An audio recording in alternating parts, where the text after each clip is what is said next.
All right, welcome back. And we'll get back to more of your phone calls at 504-556-9696. Let's bring on our special guest, our Ringside All-Star. We always look forward to hearing from on Monday evenings. The talk show host, commentator, website publisher, and author. Our friend Josh Bernstein is with us. Good evening, Josh. Good evening, Jeff. Great to be back on the program with you, buddy. Yeah, great to have you on, Josh. Give us the latest scoop from all your investigations. What's going on? Well, on jbushow.substack.com right now, we've got a really interesting story on China. They are in very bad shape. They are very broke. Venezuela really hurt them, but the Iranian situation has really decimated them, and they are now passing laws to protect their communist regime, where they're not allowing people to leave the country. So business owners, things like that, they're taking their money, they're stealing all of their assets from them, and then when they want to leave, they're executing people. It's absolutely insane. So I have that story up, and of course, all the breaking news going on Dr. Death Fauci over here, I'm sure we'll get into. So check it out, jbushow.substack.com. Excellent. And Josh, appreciate that update. All right, so let's jump right into it. So the president did order a revised childhood vaccine schedule, which I think is very wise. Why are we giving dozens more vaccines to our children than they are in European nations? Why are they giving dozens more vaccines to children than you and I had when we were growing up? Obviously, this cries out for reform, and I'm glad we're moving in that direction, and I think it's a wise move. I'm no doctor, and I know my senator, Bill Cassidy, disagrees, but I think he's a knucklehead. I think there is a connection between vaccines and autism. What say you, Josh Bernstein? Well, clearly there is. I mean, they show that that shot status, in other words, if you have a whole bunch of these shots and immunizations all at once, it shocks the body of the infant child.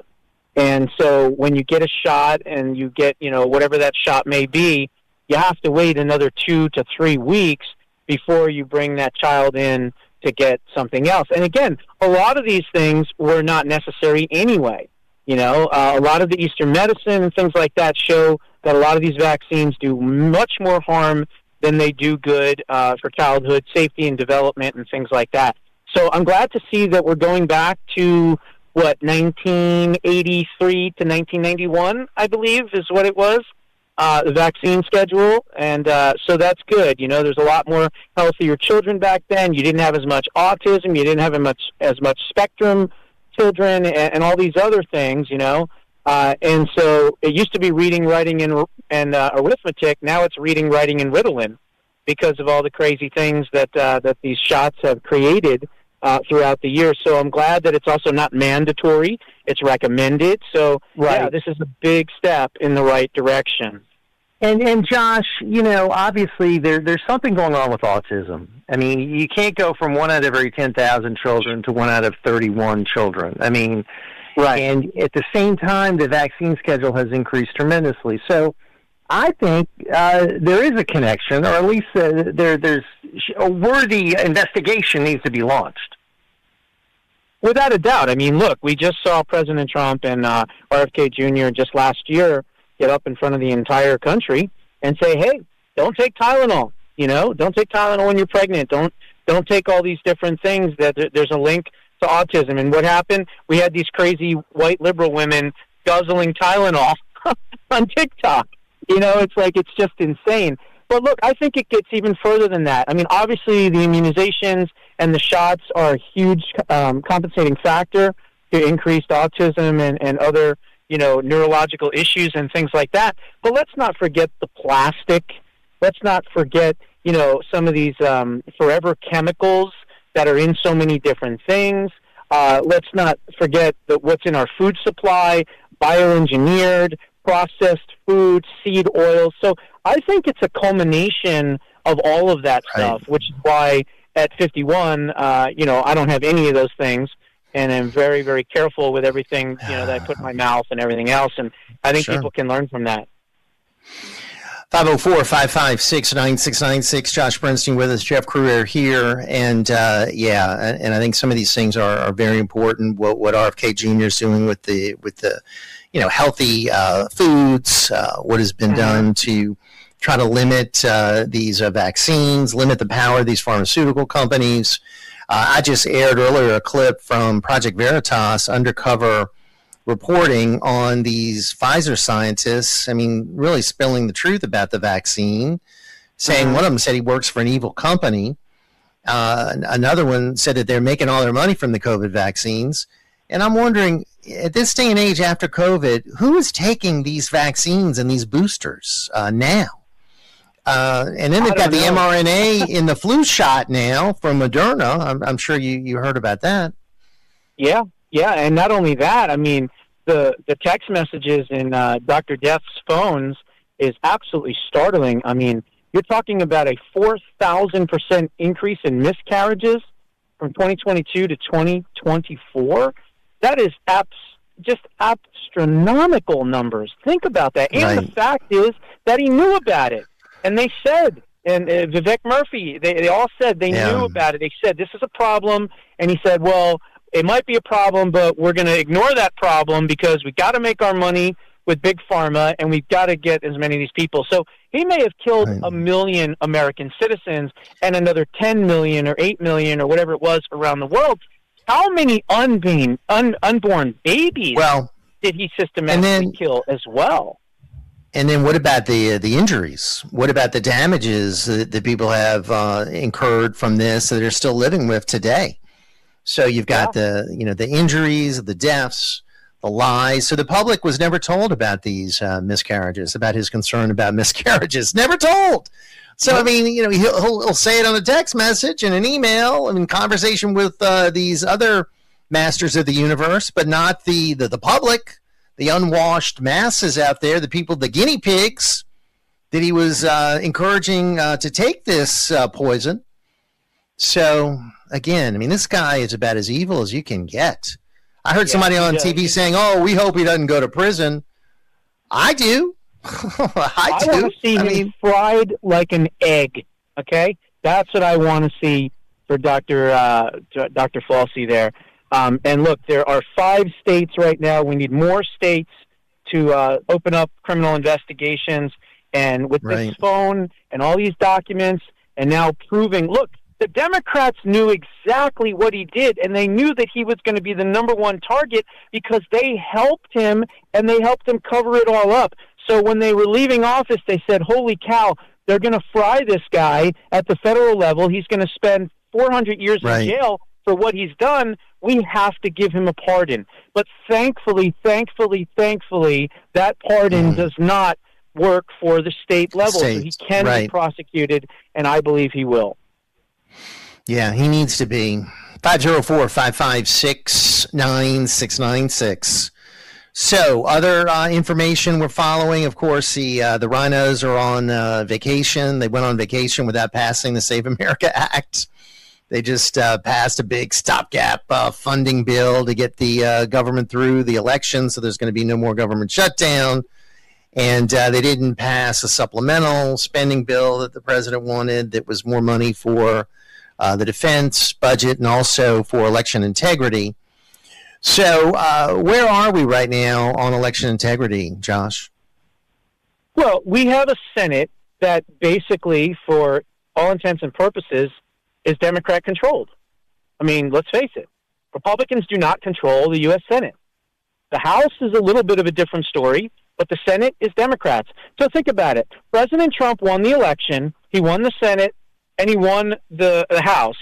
And literally the Senate just said, you know what?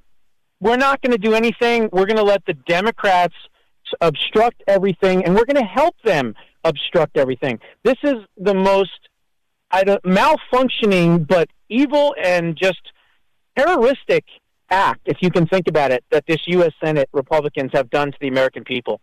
We can't get election integrity done. We can't get anything else done. We can't even get recessed judges. Do you know these idiots left town but made sure that there was a block on every single recessed judge? Horrible. With Republicans like that, who the hell needs Democrats? Now, of course, Biden didn't have any of these troubles. During his term, 235 judges were confirmed, more than any other president in history, more than Trump won. So that's why a lot of these things are being stopped when they go run to Biden judges. They're all radical leftists. And, of course, they'll rule that these Trump executive orders are somehow illegal, like the one he issued the other day concerning birthright citizenship and birth tourism. To me, obviously, that is common sense. I'm sure they're running to some judge right now to try to stop that, Josh. Absolutely. That's exactly what I said is going to happen, and it'll probably happen by the end of this, this week or next week or something like that. You'll see they're going to step in and they're going to stop it. But remember, these are judicial gnats now. If, God forbid, they expand the court in 2028, these are no longer judicial gnats, okay? These are basically radical extreme judges at the lower level, never mind the Supreme Court, at the lower level that will be able to clamp down and shut down anything and everything for Republicans moving forward. So right now, we have judicial gnats where the Supreme Court will overturn just about everything, but just think how bad it could be in 2028. So anyone that says that they're pissed at Republicans, I get it, I understand, we're all pissed at Republicans. We cannot allow the Democrats, these communist wackos, to get in control, or it's over for us. That's the best thing that we as Republicans have going for us, the radical Democrats, the socialists. I mean, you've got to hold your nose and vote Republican. I mean, that's what I'm going to do. I'm going to hold my nose. I mean, I'm disgusted with them. But the other side are literally, communists. So that's, and Hillary even admitted, Republicans are going to effectively message this. And she's right. I mean, this is a gift from the Democrat Party, wouldn't you say? I saw an ad for Telefrico that literally has him with a 4-year-old girl. It reminded me of the ad way back when in the day. I think it was Lyndon Baines Johnson's ad where the nuclear thing with the little girl and the flowers. Remember that a long time ago? Anyway, a little girl, but instead she's in the hospital with a mask on, and Tallarico is the doctor. And he's getting ready to sexually mutilate her with, trans surgery. And then it comes on and it says, Texas, you can stop this in November. I mean, it's very, very, very powerful ad. And we remember in 2024, during all the sports games and everything else, the ads against transgenders and all that, in prisons that worked, and they said that was a big deal. That changed a lot of people. So we need to continue to pound how radical these people are. This Saeed guy, my God, they're all absolutely crazy, insane. Yeah. And we've got to explain to Republicans, look, you may not love the Republican Party, but you're going to be, living in squalor and death. Yeah. God forbid the other people get in. Right. Yep. I mean, that's the bottom line, and hopefully we'll be able to motivate enough to prevent the damage that they'll do. All right, hang on, sir. Josh Bernstein with us, Jeff Crouere here. Come join us, 504-556-9696. We'll be right back. Josh Bernstein with us, Jeff Crouere here. So many topics, so little time. Try to get to a few more, and your phone calls. Josh, as far as the war, oil now jumps over $80 a barrel again. Strategic reserve at its lowest level since 1983. The Iranians now issuing new demands. President says he's going to sort of low-key things for now. I don't know what all that means. There seems to be an exhausting back and forth as to where we are, what we're doing, what's happening. Your thoughts on the status of the conflict? Well, I would say this first and foremost, because we have not done what needed to be done months and months and months ago, we have emboldened this flailing regime, this dangerous ideology, and now they think that somehow they're winning, and it doesn't help when you have Democrats in Congress saying that we're losing as well. So President Trump, like we've been talking about for months now since this all started, he needs to just go in there with ground troops and just wipe them out. I don't understand. They can't be that strong. We are the United States of America. They are Iran. Okay? They are not that tough. There are more talk and much less action. And the people, they need to be liberated. But more importantly, we need to be liberated from this catastrophe of this war. Because that's what it is. And it is turning into a quagmire. It truly is. Now, is it going to go on 15, 20 years? No, of course not. But it shouldn't even have gone on 4 or 5 months. Well, remember, when he launched this, he said this would be over in a few days or a few weeks. I mean, that was on February 28th. We are coming up on, 5.5, 6 months since this thing started. And, I would say there's... the Democrats are going to be running ads with President Trump's voice saying exactly that, and talking about a quagmire and talking about how high everything is and how the golden age is terrible. Look, we've got a lot of cannon fodder here that we can shoot at the Democrats, but I hate to say it, they have a lot too. And people typically vote with their pocketbooks, not with their brains, unfortunately. And that's what I'm very worried about. And so we've got to turn this thing around, and we've got to do it quickly. And I hope to God that he does the election emergency for national security on elections. Because if he doesn't do that, and we go into the midterms without that, good night, America. Yeah. Seriously. Good night, But America. I mean, here's the thing. I mean, Josh, we're now 80 some odd days away. I mean, that should have been done January 21st, 2025. I mean, that should have been done first order of business. I mean, the fact that we're doing it now, or will he do it now? Who knows? What are we waiting for anyway? I mean, the closer we get to the midterms, the harder anything will be to be implemented. Because, I mean, there'll be massive lawsuits and all kinds of hurdles that'll be put in front of it. So, I mean, whatever is going to be done should have been done a long time ago. That's the thing, which I don't understand why he's not doing it now. It can't be challenged. It can't. It can't be challenged because the Supreme Court has already ruled that it's constitutional from the 1976 Reagan challenge that he won in 1981, which, again, it goes for 6 months. The judges can't step in and block it. So if you know that, why wouldn't you have done that already? What the hell are you waiting for if you know that this security for national elections can't be stopped? I mean, it makes no sense. I don't understand. Did he take the shot and he's like demented and he doesn't know what's going on? Like, I don't understand. I'm getting so frustrated. I've been frustrated for months, and I don't know. I just don't know anymore. And well, I don't have any more hair to lose to pull out. So we do have the executive order he issued on mail-in voting. And that is currently before the Supreme Court on an emergency appeal. The lower courts had blocked that. So the administration then sought an emergency order to lift the injunction ahead of the elections. But who knows when that's going to be issued, right? Yeah. I mean, look, these crazy idiots don't even want him to build a ballroom, for goodness sakes.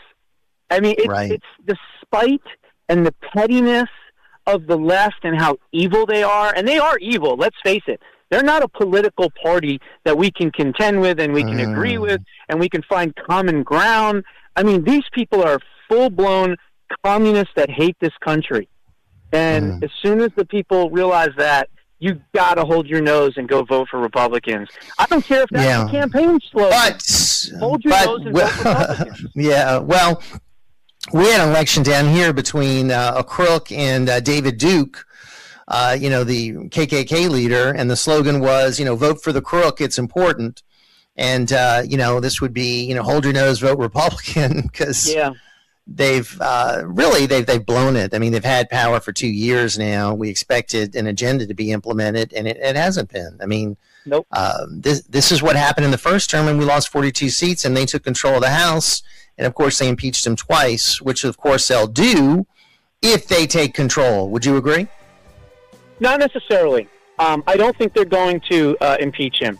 And the reason I say that is because the political fallout from last time, and all Republicans have to do for 2028 is remind voters, look, every time they get in power, they go after the president and everything else. What I think they're going to do instead, which I'm almost sure of, is they're going to go after every single corporation and business and organization that worked with the Trump administration. Okay. That's what they're going to do more than anything we can else. We can put a little friendly wager on that, because I think they're going to impeach him, but we'll see. Let's hope we don't even have to wager, if Republicans hold on, we won't have to see what happens. All right, thank you, Josh. God bless. Thank you, Josh, in the studio. We'll